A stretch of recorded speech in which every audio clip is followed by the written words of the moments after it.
Assalamualaikum warahmatullahi wabarakatuh. Perkenalkan, saya Serli Sarlina dengan NIM C1C021209. Di sini saya akan menjelaskan mengenai KUP, NPWP, dan NPPKP.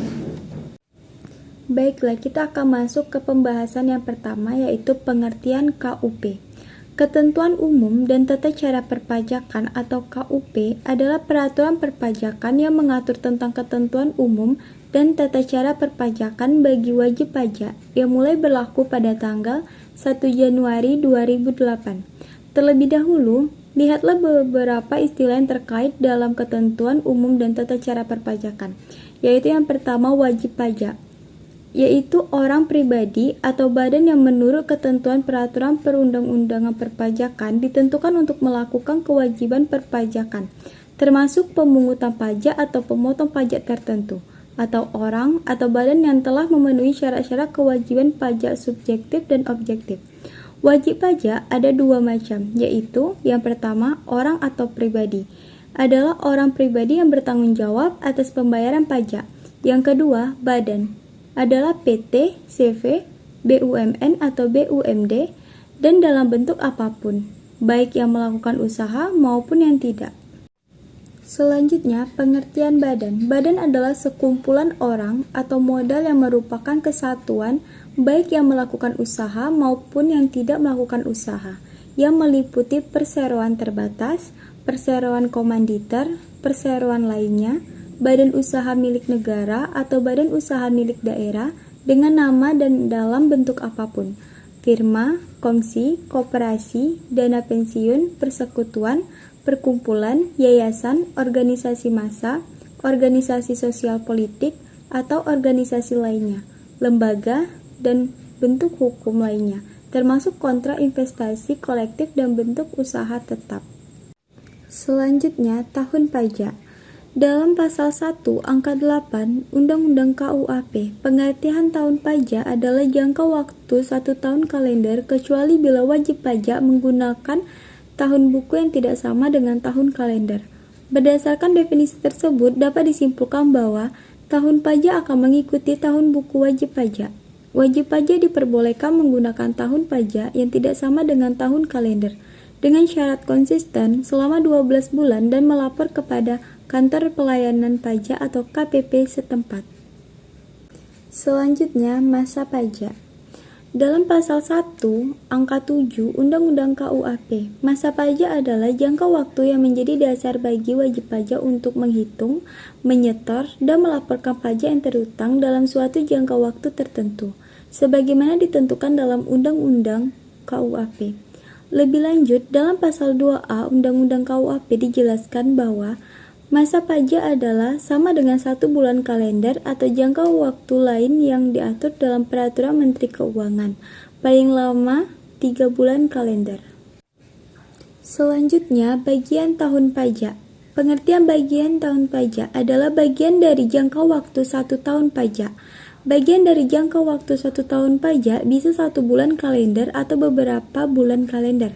Contoh penerapan bagian tahun pajak. Yang pertama, pemeriksaan SPT masa PPN dengan status lebih bayar untuk masa pajak Maret 2020. Maka pemeriksaan dilakukan terhadap SPT masa PPN dan dokumen pendukungnya untuk masa pajak Januari sampai dengan Maret 2020.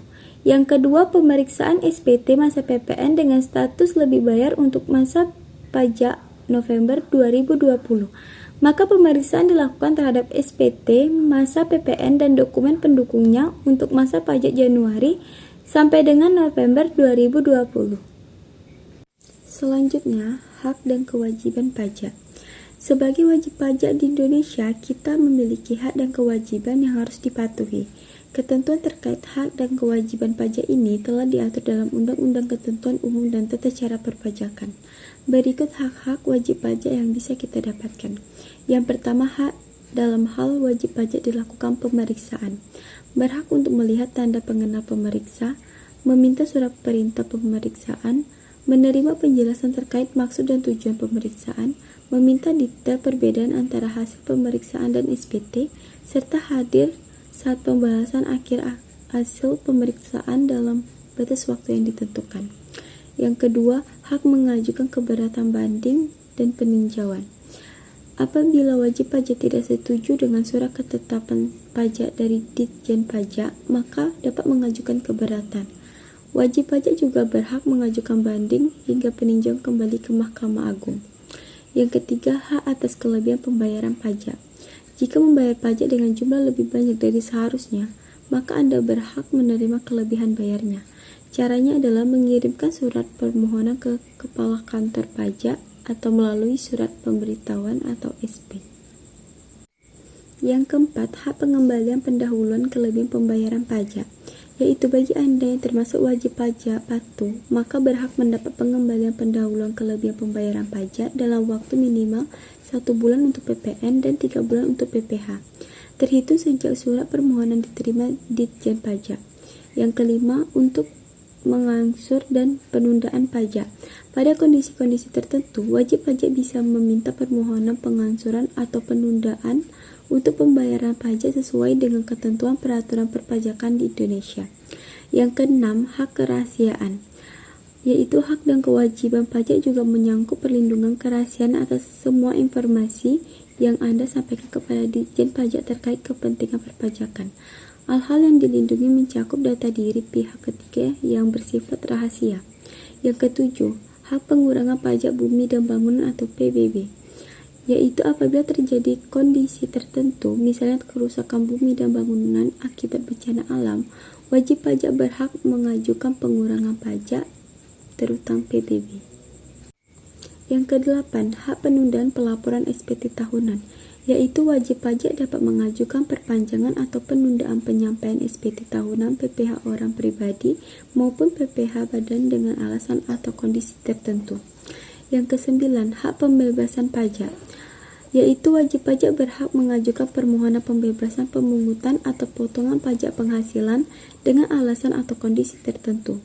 Yang kesepuluh, hak pengurangan PPh pasal 25, yaitu wajib pajak dapat meminta permohonan pengurangan jumlah angsuran PPh pasal 25 dengan kondisi tertentu. Yang ke-11, hak mendapat insentif perpajakan. Sejumlah kegiatan atau barang kena pajak berhak atas fasilitas pembebasan PPN, di antaranya buku-buku, pesawat udara, kereta api, kapal laut, serta perlengkapan TNI atau Polri yang diimpor atau diserahkan di area pabean oleh wajib pajak tertentu. Yang ke-12, hak mendapat pajak ditanggung pemerintah, yaitu khusus melaksanakan proyek pemerintah yang dibiayai menggunakan hibah atau dana pinjaman luar negeri. PPh terutang atas penghasilan konsultan, kontraktor, dan supplier utama ditanggung pemerintah. Selanjutnya, kewajiban wajib pajak. Di samping berhak melakukan berbagai hal di atas, wajib pajak juga harus mematuhi berbagai kewajiban perpajakan. Berikut ini di antaranya. Yang pertama, kewajiban mendaftarkan diri. Salah satu hak dan kewajiban wajib pajak yang utama adalah mendaftarkan diri untuk mendapatkan nomor pokok wajib pajak atau NPWP.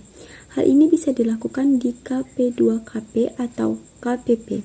Bisa juga secara online melalui e-pajak Go.id atau aplikasi pajak online Ayo Pajak yang telah diawasi Direktorat Jenderal Pajak. Yang kedua, kewajiban memberi data.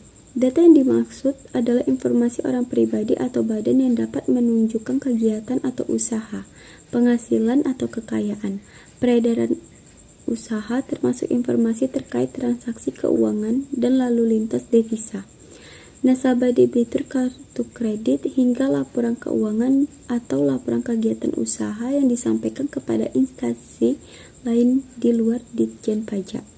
Yang ketiga, kewajiban pembayaran, pelaporan, pemungutan atau pemotongan pajak.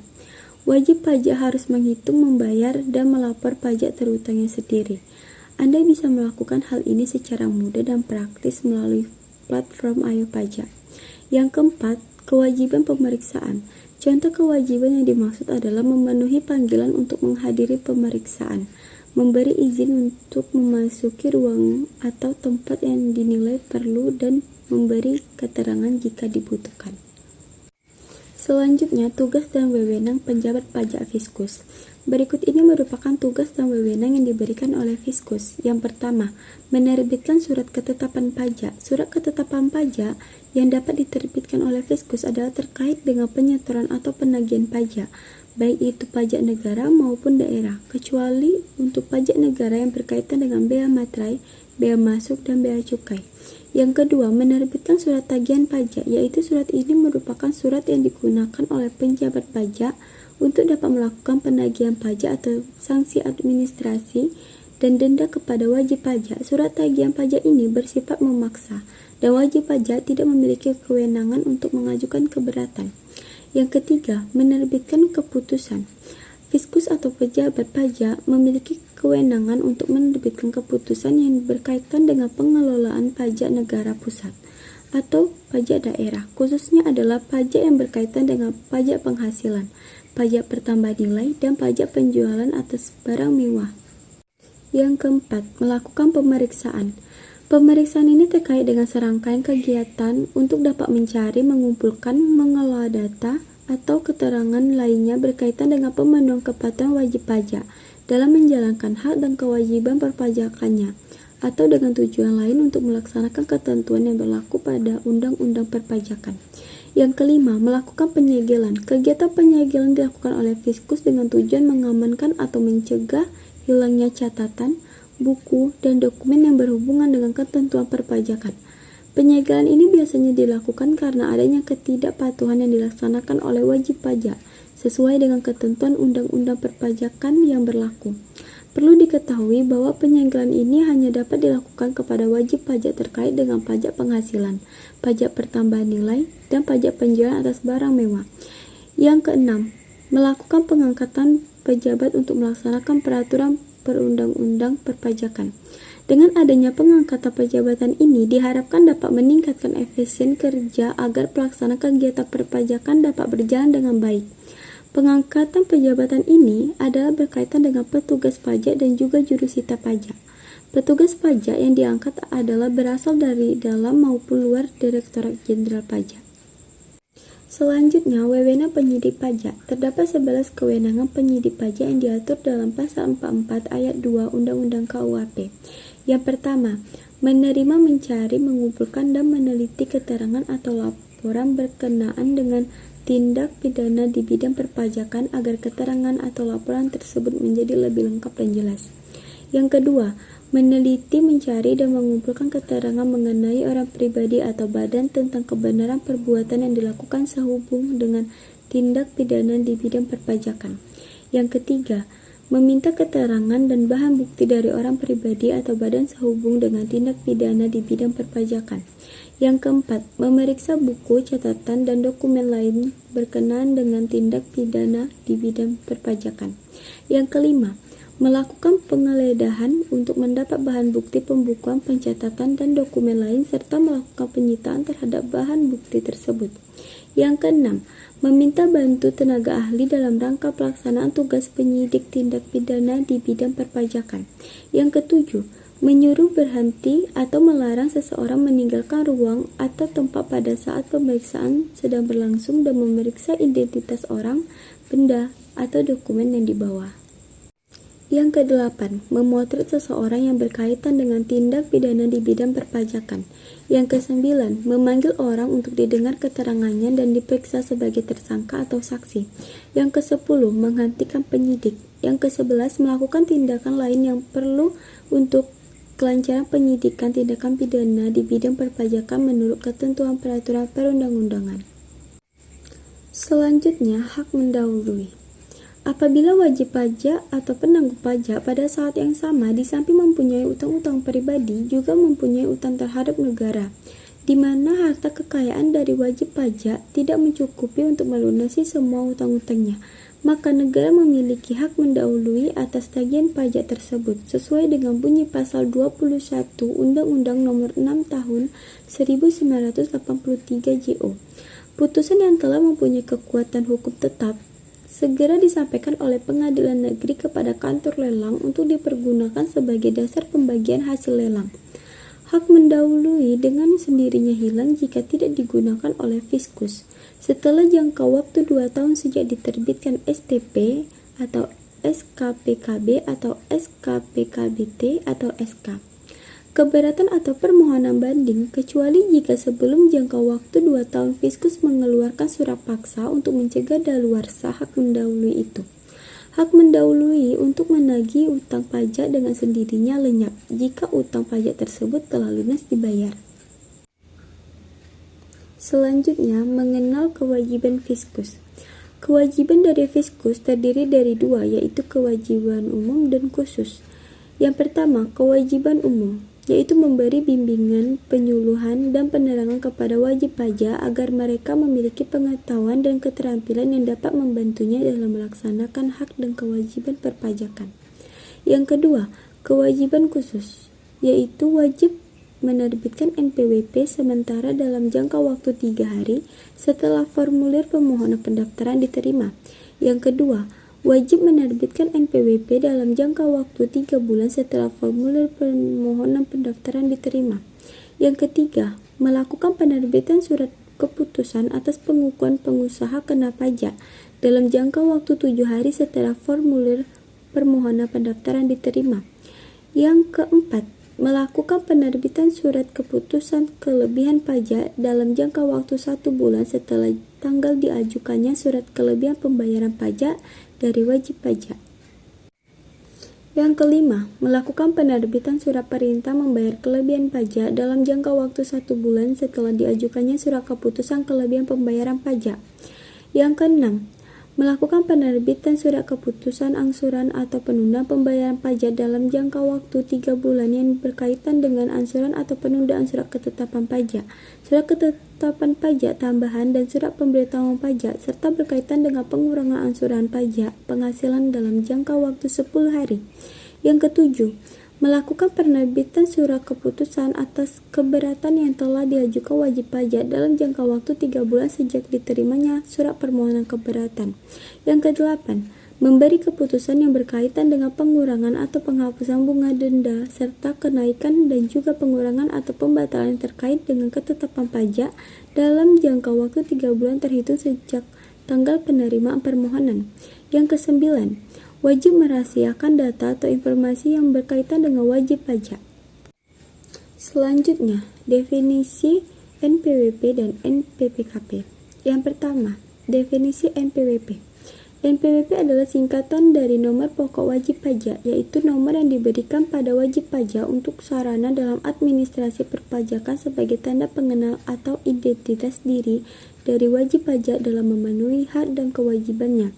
Selain sebagai identitas wajib pajak, NPWP merupakan kewajiban pajak yang diberikan kepada wajib pajak yang telah memenuhi persyaratan subjektif dan juga objektif yang telah diatur dalam undang-undang dan peraturan perpajakan. NPWP dikelola oleh sistem informasi yang terintegrasi di kantor pusat Direktorat Jenderal Pajak. NPWP memiliki fungsi untuk menjaga ketertiban dan ketaatan pembayaran pajak serta pengawasan administrasi perpajakan wajib pajak. Karena semua dokumen tentang perpajakan memiliki terkaitan dengan nomor NPWP, setiap wajib pajak hanya memberi satu NPWP saja. Nomor NPWP terdiri dari 15 digit angka, 9 digit angka pertama merupakan informasi kode wajib pajak, dan 6 digit terakhir merupakan informasi kode administrasi. Selanjutnya, definisi NPPKP. Nomor pengukuhan PKP atau NPPKP merupakan nomor identitas pengusaha kena pajak atau PKP yang disematkan saat pengusaha dikukuhkan sebagai PKP lewat surat pengukuhan PKP. Jika pengusaha sudah mendapat nomor pengukuhan PKP atau NPPKP, berarti PKP tersebut dinyatakan sudah resmi menjadi PKP dan dengan demikian terikat kewajiban-kewajiban perpajakan yang diperuntukkan bagi PKP. Nomor pengukuhan PKP atau NPPKP ini berbeda dengan nomor pokok wajib pajak atau NPWP, meski keduanya berfungsi sebagai identitas perpajakan.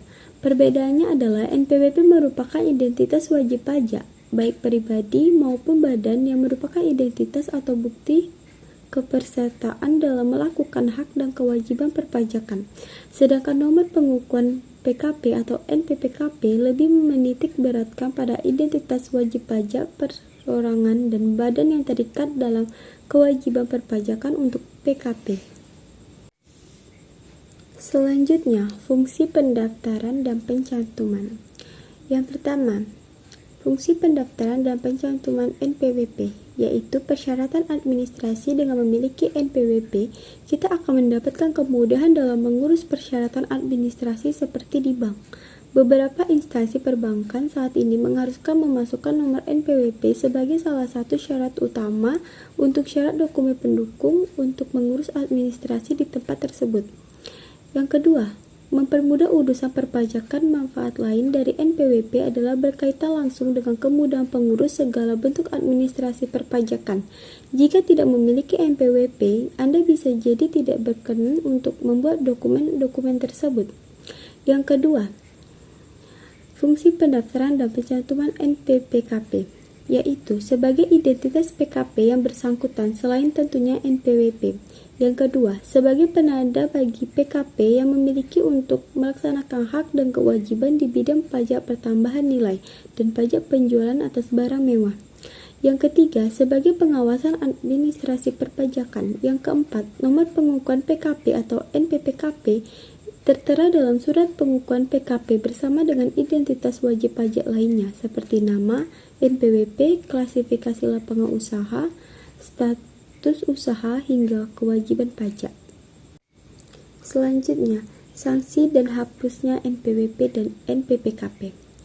Sanksi dan hapusnya NPWP. Apabila sebagai wajib pajak sudah tidak memenuhi persyaratan subjektif dan objektif, dapat mengajukan penghapusan NPWP dengan cara menyampaikan permohonan secara tertulis ke kantor pelayanan pajak tempat Anda terdaftar, baik secara langsung maupun pos atau jasa ekspedisi. Dokumen yang diajukan dalam rangka penghapusan nomor pokok wajib pajak adalah yang pertama, formulir permohonan penghapusan NPWP dan dokumen pendukung sesuai dengan kondisi wajib pajak. Sanksi dan hapusnya NPPKP. Pencabutan pengukuhan pengusaha kena pajak dilakukan oleh Direktorat Jenderal Pajak terhadap pengusaha kena pajak dengan status wajib pajak non-efektif. Pengusaha kena pajak yang tidak diketahui keberadaan atau kegiatan usahanya. Pencabutan pengukuhan PKP atas permohonan PKP atau secara jabatan dilakukan berdasarkan hasil pemeriksaan sesuai dengan ketentuan peraturan perundang-undangan di bidang perpajakan yang mengatur mengenai tata cara pemeriksaan atau tata cara penelitian administrasi. Demikianlah presentasi saya mengenai KUP, NPWP, dan NPPKP. Jika terdapat kesalahan di dalam penyampaian kata, mohon dimaafkan. Saya akhiri dengan wabillahi taufiq wal hidayah. Wassalamualaikum warahmatullahi wabarakatuh. Terima kasih.